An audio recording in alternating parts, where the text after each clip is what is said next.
run me through what happened on Friday, what you guys were doing, and how you came across this woman. Yeah, Friday, it's been on the calendar for a while to get off work early, which is great. And we did get off on time and shot up the coast the long way and got to the campsite exactly on time at check-in 3 p.m., which is really nice.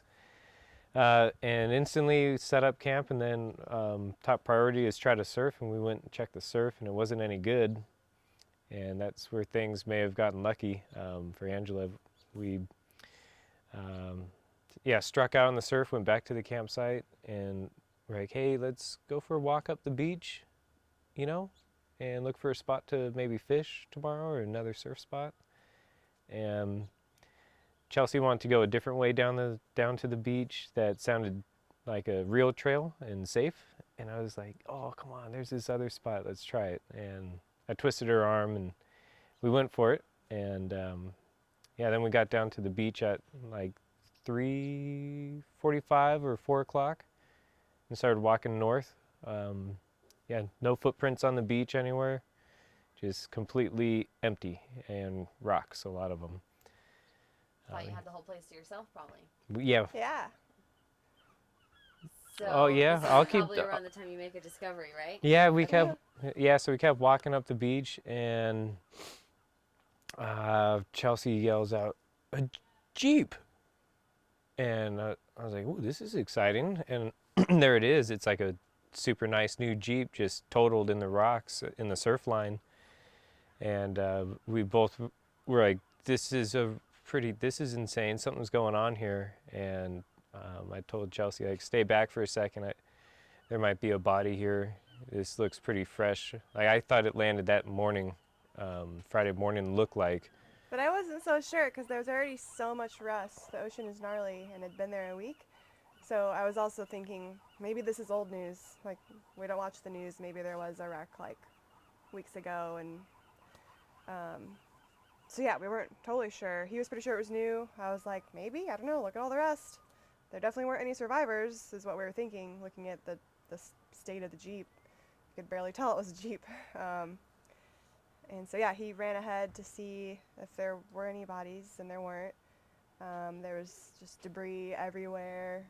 So he just kind of poked around a bit, looking for any kind of clues, and decided to take the license plate because we didn't have anything to write on. We wanted to report it, but we weren't going to be able to remember the license plate number, so we just took the license plate and a couple other items that looked like they would be of importance to someone. And then the tide was coming up, so we decided probably should head back to camp. And on the way back, we decided to take the long way back. Which we've never been. Yeah. Okay. So we went past the original trail we came down, and that's where we found her. She called for help, and I kind of heard it, but I looked and didn't see anything, and I was like, Chad, did you hear that? And he hadn't heard it. And then she called for help again, and we looked, and she was getting to her feet and standing in the rocks.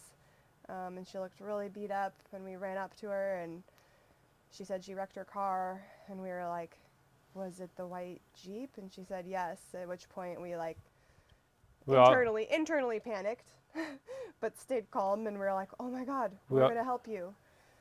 We all collapsed together pretty much, and just stuff got serious real quick. Yeah, and she said we were the first people she'd seen. And at that point, we didn't realize how long she'd been down there. Yeah, Angela, how long have you been here? And she's like, I think I got here on the 6th, and we found her on the 13th. And that's when my heart just sunk, and I was like, Angela, I'm getting you off this beach, girl.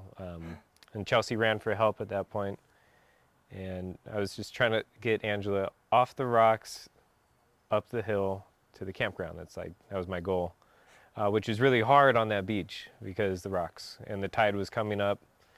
Angela said that the waves have been hitting her in her sleep while she's trying to tuck up against the cliff. Yeah, high tide, there is no beach. It's just bluff, like cliff and rocks. Yeah.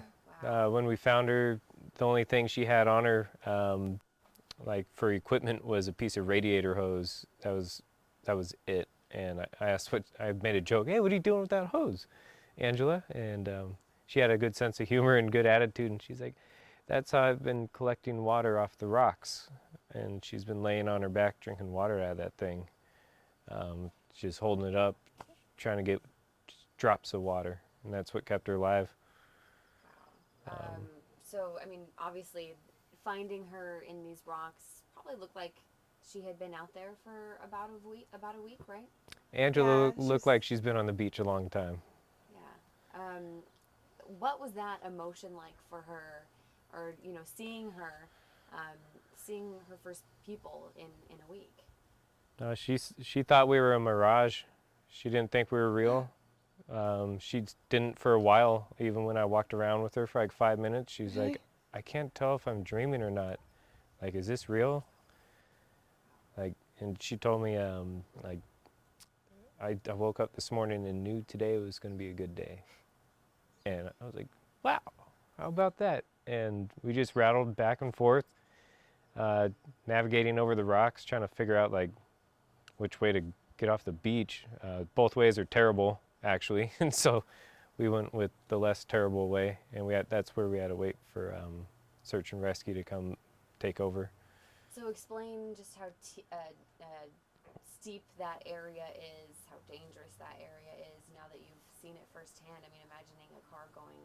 Yeah, you cannot get down it. You can't go down that cliff unless you have well, where she went off, you can't get down without hundreds of feet of rope and harnesses, and you just don't go down that way. It's impossible. And to survive that accident's impossible too. It's insane. Angela made it. Insane. No one could survive that. I mean, you'll see pictures of the car, and no one can survive that. I did see those pictures, and it looks insane. I heard you mentioning before you ran and got her some food and tried to make her feel as comfortable as you could in those moments, right? Yeah.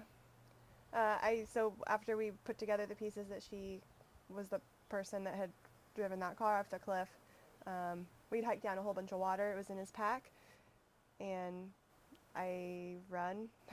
I like running, so we immediately both just knew what our roles were, and his role was to stay with her and give her water and comfort while I ran for help. And so I ran and went through some sketchy, surgy water rock situations and got back up to the camp post and called 911. And while I was with the camp host, who has like the only landline, like the only phone that works, she remembered that she had a missing persons flyer and showed it to me, and I saw the date on it, and that's when I found out that's how long Angela had been down there. At the point that I started running, I didn't really have much information. I just knew she needed help immediately, and I know how long it takes help to get there in Big Sur. It's just remote, and I knew that the sun was setting soon, so yeah, I just ran and then found that out when I was up there and realized, wow, she needs food, she needs blankets, and I packed up a backpack and just ran back down there while the camp host handled getting the emergency people to find where we were. I kind of like showed her the top of the trail where we had scampered down where there was ropes and stuff, and got back down to Angela and Chad and gave her some food and tried to wrap her up and make her comfortable while we waited, and we were there for a while talking, and she was in good spirits. Really inspiring. She's super tough. She's a legend. Yeah, surviving that 7 days, not something everyone could do. Yeah. And then having a good attitude about it at the end of it. I'm sure you had mentioned before that she's inspiring, but I'm sure that you guys are her hero finding her, right? How has that communication been between her family and her, and how has that been? We haven't been able to really talk to her yet. We were camping until today and just got back to cell phone reception. I made one phone call today, and that was my parents. Yeah, likewise. Lasted like 6 minutes before I was, I think, lost reception again, and then we came home for interviews, and it's been back to back to back to back. Yeah. Right. Okay, that makes sense. But I got a text from her sister, who's at the hospital with her, and I'm planning to get a hold of them when we're done with the interviews. Yeah, we can't wait to see Angela. Can't wait to hear how she is. And so a visit is in the future, right? 100%. Yeah, yeah. We're going to be friends forever.